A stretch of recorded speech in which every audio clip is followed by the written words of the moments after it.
सभी को जय मसीह की। आइए हम वचन की ओर चलते। आज का पढ़ेंगे हम नमक और प्रकाश। हालेलुया। कि परमेश्वर ने कैसे नमक को महत्व दिया है और प्रकाश को महत्व दिया है। हालेलुया। आइए हम पढ़ते हैं। तुम पृथ्वी के नमक हो, तुम पृथ्वी के नमक हो। यदि नमक अपना स्वाद खो बैठे तो वे किस प्रकार से नमकीन किया जाए। हालेलुया। क्या बताया परमेश्वर के वचन में कि नमक परमेश्वर ने हमें पृथ्वी के नमक बोला। क्या बोला? तुम पृथ्वी के नमक हो, पर यदि नमक अपना स्वाद को खो बैठे तो वह किससे नमकीन किया जाए। वह किसी काम का नहीं रह सकता, केवल इसके कि वह बाहर फेंका जाए और मनुष्य के पैरों तरह रौंदा जाए। हालेलुया। परमेश्वर वचन क्या बोल रहा है? परमेश्वर वचन ये बोलता है कि प्रभु का वचन कि हम चाहे कितनी अच्छी चीज़ खा ले, कितनी स्वादिष्ट चीज़ खा ले, अगर नमक नहीं होगा तो वो सारी चीज़ फीकी नज़र आएगी। सारी चीज़ फीकी नज़र आएगी। चाहे हम कितना अच्छा पकवान खा ले, लेकिन अगर नमक नहीं होगा तो वो सारी चीज़ फीकी है, हमारे लिए ख़राब की जाएगी। लेकिन नमक अपने अनुसार अगर उसमें डाला होगा तो उसका स्वाद हमारे मुँह में आएगा। हालेलुया। क्या आएगा? उसका स्वाद हमारे मुंह में आएगा। वो चीज़ हमें टेस्टी लगने लगी है क्योंकि उसमें नमक है। उसके अंदर सारा सामान भी होगा और नमक नहीं होगा तो वो फीका कहलाया जाएगा। लेकिन अगर तुम मिर्चें धनिया वनिया डालने के बाद में और नमक ना डालो तो वो फीके नज़र आएगा। अगर डालते हो तो वो अच्छा लगेगा, स्वाद देगा हमारी जीभ को। हालेलुया। तो परमेश्वर ने हमें क्या बोला? तुम पृथ्वी के नमक हो। अगर नमक अपना स्वाद खो बैठे तो वह किस प्रकार नम किया जाए।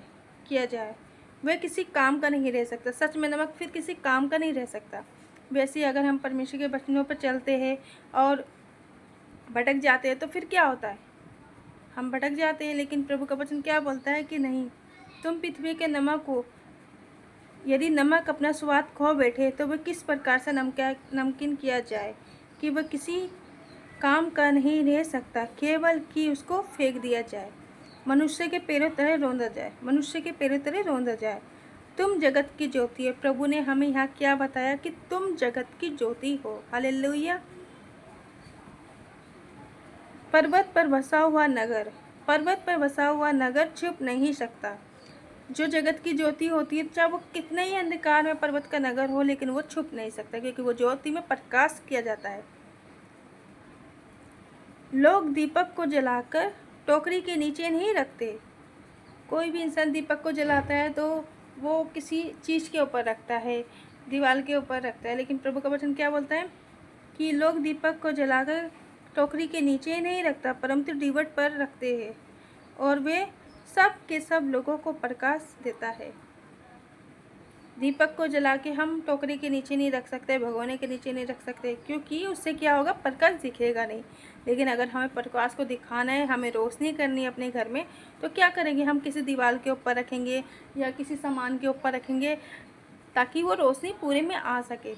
ऊंचा करके रखेंगे ताकि रोशनी आ सके, पूरे घर को प्रकाश दिखा सके। हालेलुया। वैसे परमेश्वर का वचन क्या बोलता है कि तुम्हारा प्रकाश मनुष्य के सामने इस तरह चमके कि तुम्हारे भले भले कामों के द्वारा तुम्हारा जो पिता है उसकी महिमा हो। हालेलुया। प्रभु ने यहाँ हमको दो चीज़ बोला। पहली चीज़ कि हम पृथ्वी के नमक है। परमेश्वर ने हमें नमक बनाया है, क्योंकि नमक सब चीज़ पकवान में होगा और नमक नहीं होगा तो वो कोई काम की नहीं होगी, वो पकवान चाहे कितना अच्छा हो। लेकिन दूसरी चीज़ ज्योति अंधकार में ज्योति चमकती है, चाहे कितने ही अंधेरा होगा, और अगर एक तिल्ली की माची जला देंगे तो वहाँ पर ज्योति चमकेगी।